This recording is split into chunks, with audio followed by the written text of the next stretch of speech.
부자의 인간관계. 좋은 사람에게 돈이 모이게 하는 법. 사이토 히토리.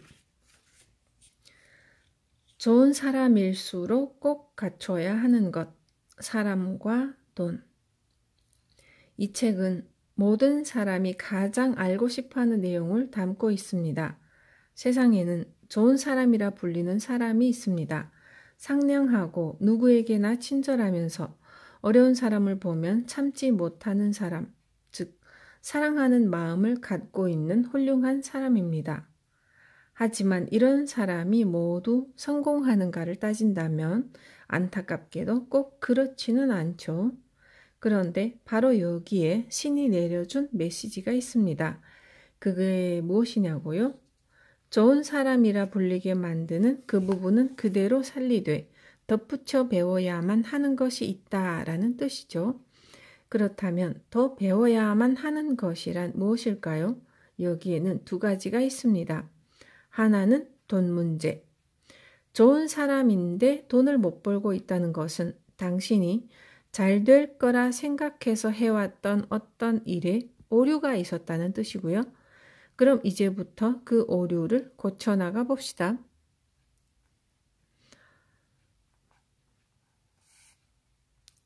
그럼으로써 돈의 흐름이 좋아질 것입니다. 또 하나 배워야만 하는 것은 인간관계입니다. 좋은 사람은 착하기 때문에 이 세상 모든 사람에게 상냥하게 대하는 게 좋다고 생각합니다만 꼭 그렇지는 않습니다. 당신의 에너지를 뺏으려는 사람이나 당신을 깔보고 만만하게 대하는 사람에게까지 착할 필요는 없습니다. 또 그런 사람에게까지 미움받지 않기 위해서 벌벌 떠는 파동을 낼 필요도 없고요. 당신은 그저 파장이 맞는 사람하고만 즐겁게 지내면 됩니다. 돈 문제와 인간관계 이 두 가지를 확실히 알면 앞으로 두려울 것이 없습니다. 이 두 가지를 깨달은 사람이야말로 성공을 거머쥘 수 있으니까요. 그렇다고 좋은 사람 노릇을 관둘 필요까지는 없습니다. 사실 이 책은 좋은 사람이 읽는다는 것을 전제로 하고 있습니다. 즉, 나쁜 사람은 한 사람도 없다는 것을 전제로 하는 이야기입니다. 사실 저는 좋은 사람이야말로 성공해서 부자가 되어야 한다고 생각합니다. 좋은 사람에게 돈이 모이면 좋은 일에 쓸 테니까요. 변변찮은 사람에게 돈이 모이면 변변찮은 일에 돈을 쓸 테고요. 또한 돈이 없으면 사랑하는 사람이 힘들고 아파할 때 도와주기가 어렵습니다. 사랑하는 사람이 힘들어하는 것을 그저 두고 보는 일만큼 좋은 사람에게 있어 괴로운 일은 없을 거라 생각합니다. 그러니까 좋은 사람인 여러분 꼭 성공해서 부자가 되세요. 세상에 좋은 사람들이 성공해서 행복해지는 것, 저에게는 그것이 가장 큰 기쁨입니다.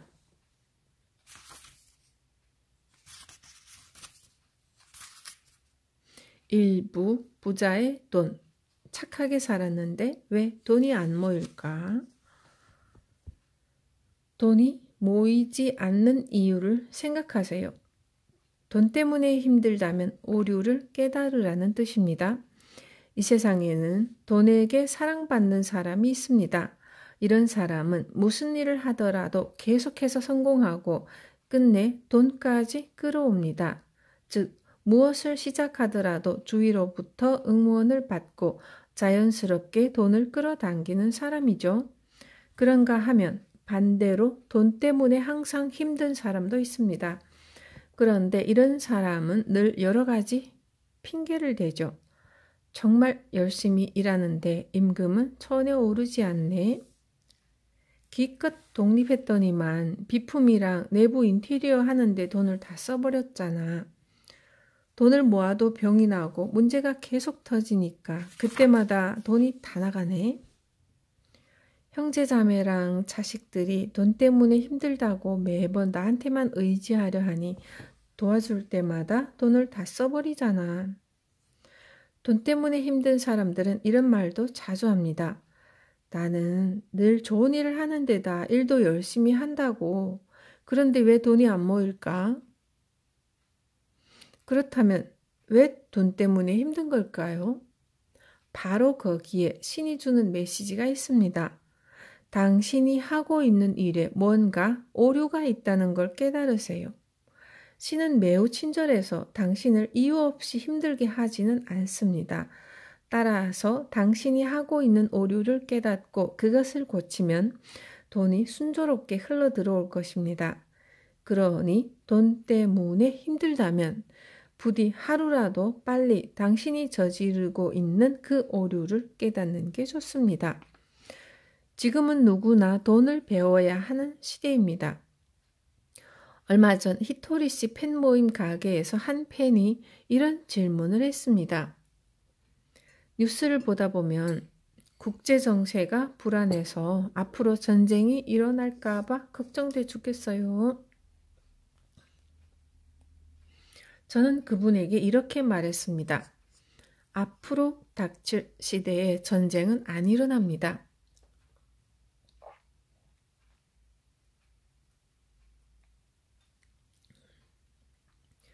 왜냐하면 각 시대마다 배워야 하는 테마라는 게 있기 때문이죠. 예를 들어 학교 시간표를 보면 1교시는 사회, 2교시는 과학, 3교시는 수학 이런 식으로 시간마다 과목이 바뀌지 않나요? 마찬가지로 전쟁의 시간은 20세기에 이미 끝났습니다. 그래서 신은 다음 숙제를 내려주었답니다. 그러니까 전쟁 걱정을 하고 있느니 지금 해야 하는 숙제를 확실하게 하는 편이 낫습니다. 그렇다면 지금 해야 하는 숙제란 무엇일까요? 그건 돈 문제에 대한 공부입니다. 돈 문제를 어떤 식으로 공부하면 좋을지는 입장이나 상황에 따라 다르고요. 예를 들어 저는 마루칸이라는 회사의 사장입니다. 사장이라는 자리는 아무리 경기가 어렵다 해도 직원들 모두가 먹고 살 수 있는 방법을 모색해야 합니다. 만약 당신이 직장에 다니고 있다면 지금까지는 월급 150만 원으로 생활해 왔던 것을 앞으로는 130만 원으로도 가능하게 머리를 쥐어짜고 나머지 20만 원은 저축을 하는 게 좋겠죠. 당신이 노숙자라면 음식을 받기 쉬운 장소로 이동하거나 빈 깡통 혹은 종이상자를 모아서 파는 등 조금이라도 돈을 벌 수 있는 일을 찾아서 어떻게든 근근히 생활을 이어가는 게 좋겠고요.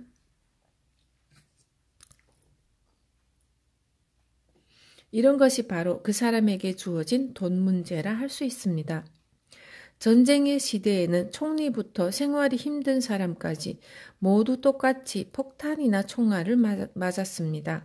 하지만 이제는 시대가 변해서 돈의 시대가 되었죠. 따라서 총리든 사장이든 월급쟁이든 노숙자든 경제를 생각해야만 합니다. 그럼 이런 시대에 속이 가장 편한 사람은 누구일까요?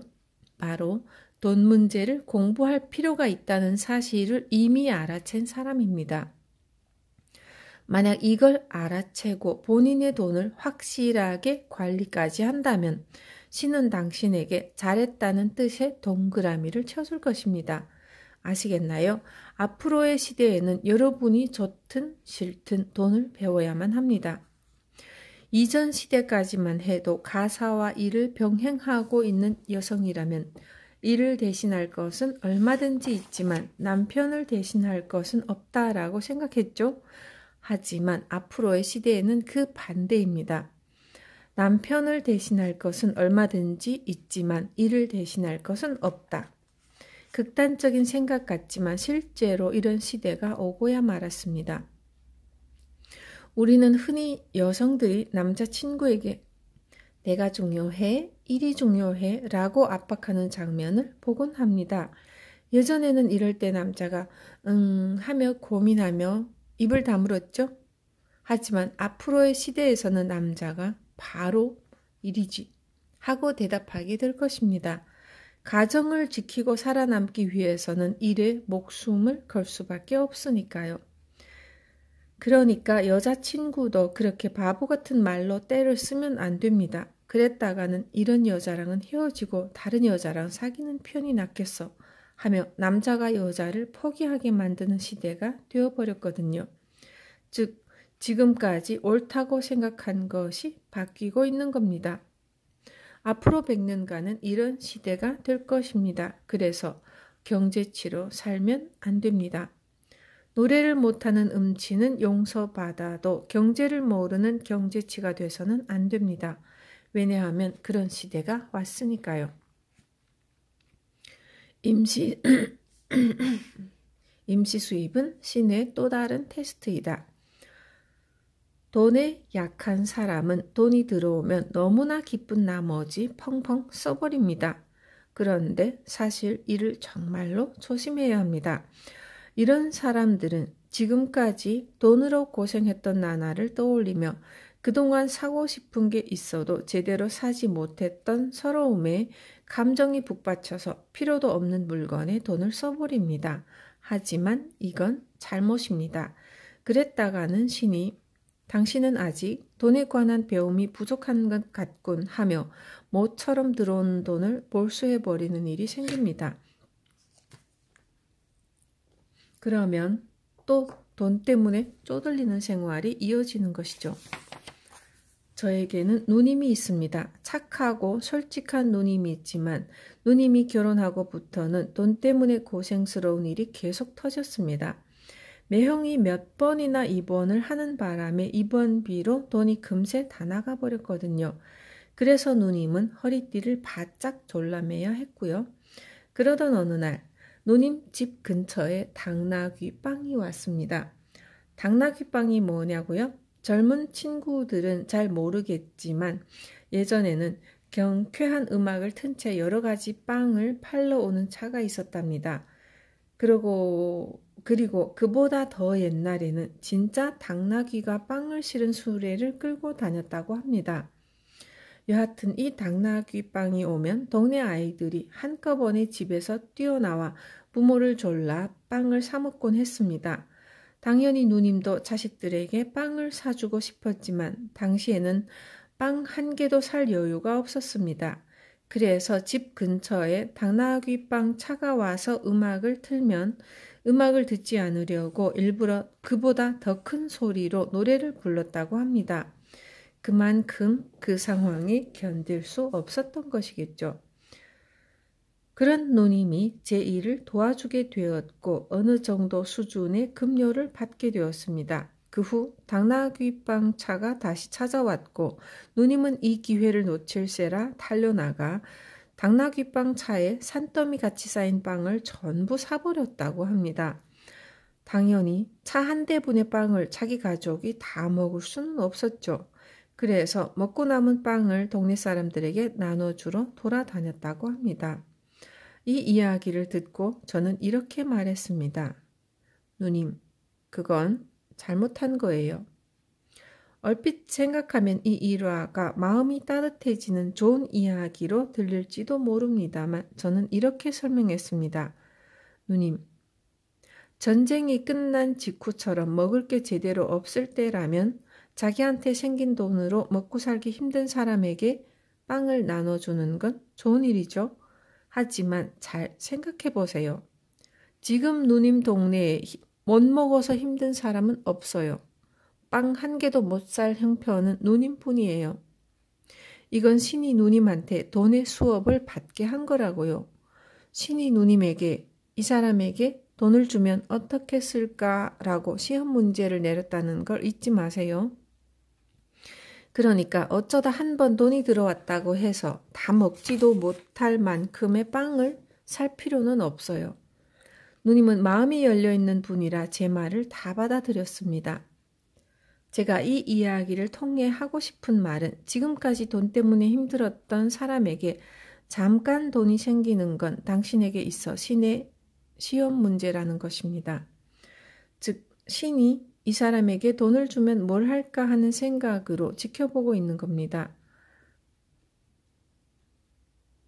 자기에게 필요한 것을 사는 건 괜찮습니다.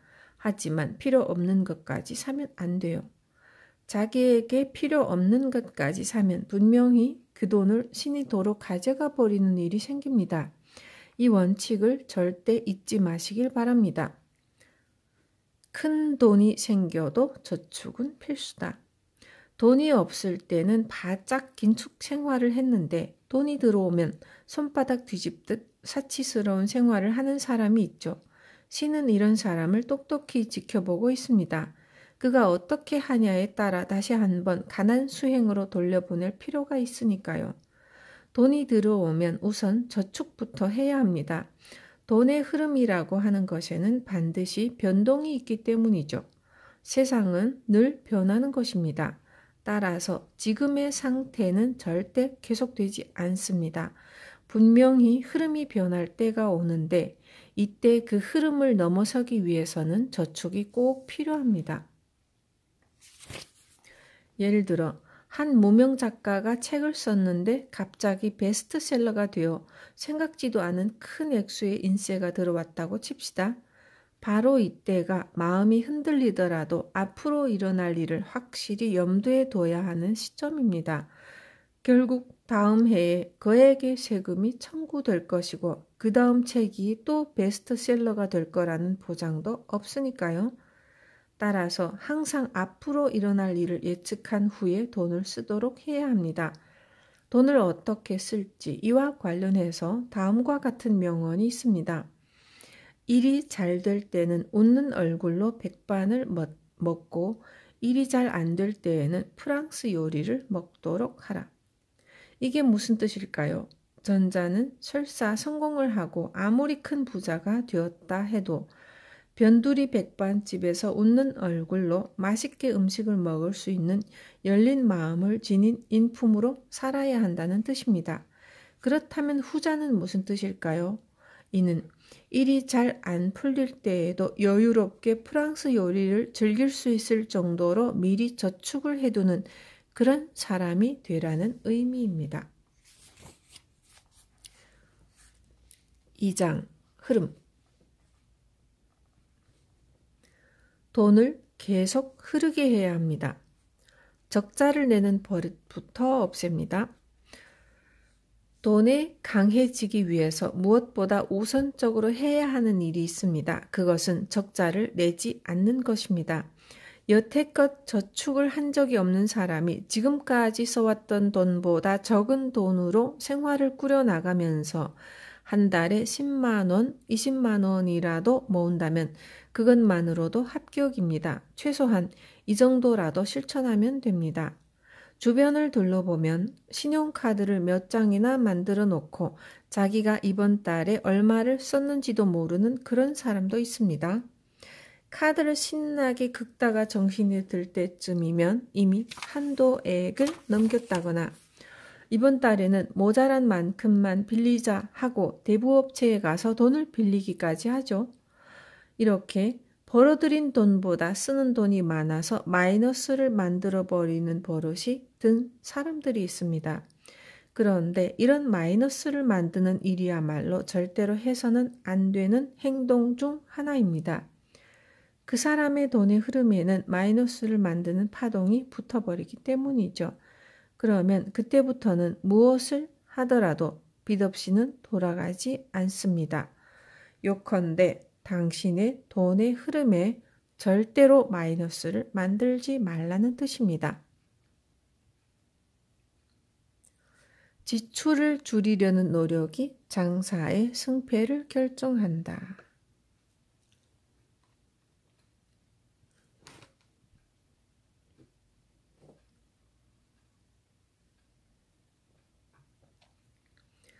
마이너스를 만들지 않는 것은 장사나 일을 하는데도 매우 중요한 원칙입니다. 장사나 일을 할 때 돈을 쓰는 것을 지출이라고 하는데 이는 초창기부터 가능한 한 줄여야 합니다. 가령 당신이 회사를 그만두고 장사를 시작하려 합니다. 좋은 장소에 점포를 빌려서 인테리어도 멋지게 하고 좋은 간판도 달고 아기자기한 소품도 놓아서 예쁜 가게를 만들어 보자. 혹은 가게와 기구, 조리기구에 돈을 들이면 분명히 손님이 잔뜩 올 거야. 대부분 이렇게 두근두근 설레는 마음으로 환상을 품고 시작합니다. 하지만 저는 장사를 시작하는 시점부터 지출을 얼마나 깎았느냐에 따라 장사의 승패가 결정된다는 말씀을 꼭 드리고 싶습니다. 예를 들면 장사를 한다고 꼭 굳이 돈을 들여서 좋은 사무실을 구할 필요는 없습니다. 자기 집에서 할 수 있는 일이라면 집에서 해도 충분합니다. 또 점포를 가진 경우에도 인테리어니 뭐니 하는 것에 돈을 들일 필요는 없습니다. 이 가게는 바빠 보이네? 꽤 번창한 것 같은데. 손님이 이렇게 생각할 수 있을 정도로만 보여도 충분합니다.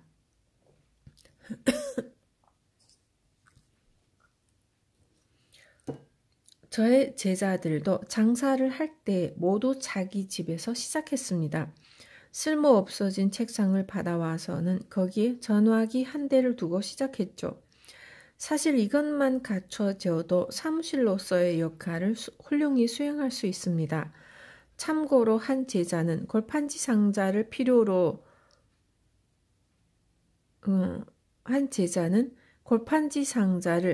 필요한 크기로 잘라서 매직펜으로 상호를 써서 간판을 만들었습니다. 글씨는 제가 직접 썼고요. 그렇게 단 10원도 들이지 않고 훌륭한 간판을 완성할 수 있었습니다. 참고로 골판지는 궁리하기에 따라 쓸모가 참 많습니다. 저는 가게를 시작하자마자 제자들에게 가게에 여기저기에 골판지 상자를 쌓아두라고 조언했습니다. 왜냐고요?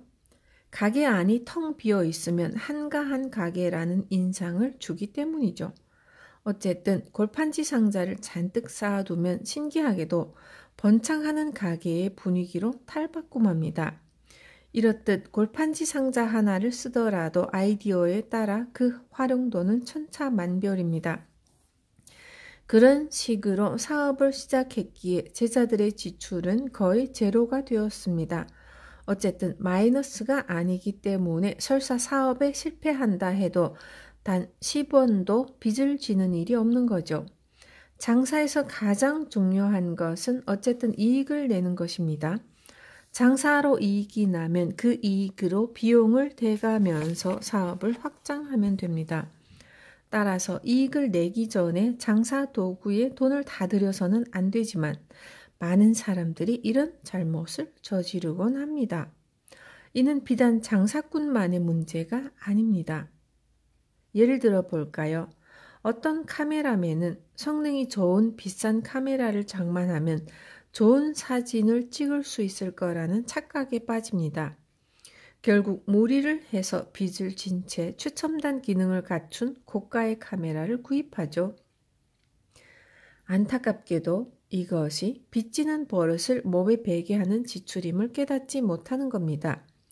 음식점을 운영하는 사람은 후라이팬과 냄비만 있어도 대부분의 요리를 할 수 있습니다. 굳이 다른 조리기구까지 꼭 갖춰야 할 필요는 없습니다. 다른 조리기구를 사용해야만 만들 수 있는 메뉴는 아예 생각하지 않으면 되니까요. 이렇게 지출을 늘리지 않으려는 노력은 정말 중요합니다. 이 중요한 사실을 알고 있는지의 여부가 바로 장사의 승패를 결정하죠. 정당한 대가로 받는 돈은 감사히 받는다. 돈에는 물줄기라고 하는 것이 있습니다. 아무리 큰 강도 결국에는 작은 강이 모여서 만들어지죠. 돈의 강처럼 아주 넓은 강도 그렇게 이루어진 거고요. 돈도 마찬가지로 예를 들어 당신이 누군가에게 도움이 되는 일을 해서 상대방이 그냥 작은 성의 표시입니다 라며 돈을 건넸다고 칩시다. 이럴 때는 아니에요, 뭘요, 돈 같은 건 됐습니다 라고 거절하면 어쩐 일인지 다른 돈도 들어오지 않게 됩니다. 왜일까요? 이것은 당신의 시냇물의 흐름, 즉 돈의 흐름을 멈추게 했기 때문입니다. 세상에는 그렇게 신기한 돈의 법칙이라는 게 있습니다. 남에게 도움이 되는 일을 해서 상대가 돈을 주려 하면 고맙습니다 하고 받으세요. 이것이 돈의 흐름을 멈추지 않게 하는 방법입니다. 물론 상대에게 별 도움이 되지도 않았는데 돈을 원하는 건 안 되겠죠. 하지만 남을 위해 열심히 일했고 그로 인해 이익이 났다면 고맙게 받아들여도 괜찮습니다. 그것이 돈의 흐름에 강한 물살을 만들어줍니다. 돈을 줄 때는 상대의 행복을 빌어준다. 부모님 혹은 자식에게 용돈을 줄 때 주는 사람의 마음이 내는 파동이 돈에 깃든다는 사실을 아시나요? 따라서 누군가에게 돈을 줄 때는 이 돈으로 마음껏 즐기세요 하며 상대의 행복을 빌어주는 게 좋습니다. 예를 들면 온천이라도 가서 느긋하게 쉬고 오세요. 맛있는 거라도 먹고 오세요 하면서 말이죠. 반대로 얘는 불쌍하니까 하는 동정심 혹은 앞으로 무슨 일이 일어날지도 모르니까 하는 불안함을 가지고 돈을 주면 그 돈에 그러한 파동이 깃들어 버립니다. 그리고 실제로 돈을 받은 사람에게 어떤 불행한 이유로 돈을 써야만 하는 일이 생길 수도 있습니다. 이처럼 돈이라는 것에는 그 사람의 마음이 깃들기 쉽습니다. 그러니 돈을 줄 때는 그 사람의 행복을 빌어주세요. 3장은 욕심. 정당한 욕심을 키우세요. 돈에 대해 진지해질수록 더 많은 돈을 끌어당긴다. 세상에는 끌려옴의 법칙이라는 것이 작용합니다. 이렇게 하고 싶어, 이렇게 되고 싶어 라고 항상 생각하면 정말로 그 일들이 실현되는 거죠. 돈에도 이 끌려옴의 법칙이 작용합니다. 다만 돈을 돈 이외의 것들보다 더 진지하게 생각하지 않으면 돈은 끌려오지 않습니다. 사실 돈에 대한 진지한 정도가 그 사람에게 들어오는 돈의 액수를 결정합니다. 오늘 당신이 진지하게 나는 지금보다 훨씬 많은 돈을 벌 거야 라고 결심했다고 칩시다. 그러면 당신에게 붙어있던 지도령이 바뀝니다. 지도령이란 일이나 재능 등 어떤 전문적인 분야에서 당신을 지도해주는 영을 뜻합니다. 그래서 지도령은 특히 일을 하고 있는 사람에게 잘 붙어 있습니다. 그런데 지도령은 때맞춤 교대라는 재미있는 성질을 갖고 있답니다. 그렇다면 지도령이 교대하는 때는 언제일까요? 바로 자신이 붙어있는 사람의 생각이 바뀔 때입니다. 예컨대 당신이 오늘부터 돈 버는 것에 대해 아주 진지하게 생각하게 됐어 라고 생각하면 보이지 않는 세상에서는 다음과 같은 일이 일어납니다. 지금까지 당신에게 붙어있던 빈둥거리는 감각의 지도령이 왠지 이 사람이 돈을 버는 일에 대해 전에보다 진지해진 것 같군. 그럼 돈에 대해 잘 아는 지도령과 자리를 좀 바꿔볼까? 라며 선수 교대를 요청하게 됩니다. 그렇게 교대되어 들어오는 것이 진짜로 돈을 벌게 해주는 지도령입니다. 이렇게 지도령이 바뀌면 무슨 일이 일어날까요? 우선 번뜩이는 생각과 아이디어가 솟아납니다. 또 돈을 벌기 위해 필요한 것이 계속 떠오르게 되죠. 또 당신에게 떼돈이 생길 찬스가 잇따라 온다든지 같이 있으면 계속 돈을 벌 수 있는 비즈니스 파트너를 만나는 일이 생깁니다. 그러니 부자가 되고 싶은 사람은 당장 오늘부터 돈을 벌고 싶어 라고 진지하게 생각하세요. 그렇게 하면 당신의 지도령이 교대를 요청하게 됩니다.